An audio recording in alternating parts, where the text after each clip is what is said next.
Varume vakabatwa vaine misoro 4 kuboot.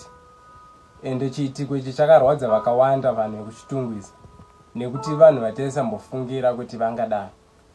Varume ava musi wacho misoro yacho vanga vakaita yekumuneredza nemaketeni.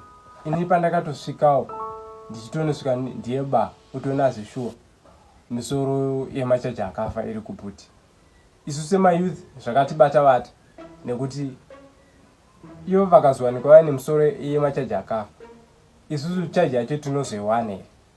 Because vanhu ndovati vanhu vatinototarisirawo muraini kuti ndivo vanhu vacho, but takawana vane machaji akafa. Nanhasi ndinobatikana mumwoyo mangu.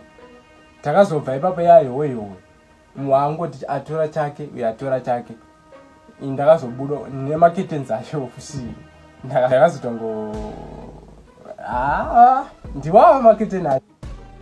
Ndo zvakaiti ndakazokwanisa kubudawo nechandakabudawo nacho nemafuta nezvimwewo zvangu zviri kuboot. Varume ava vakandishamisa ari muupenyu hwangu.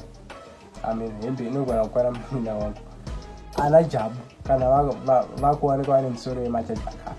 Ini ndinozodii?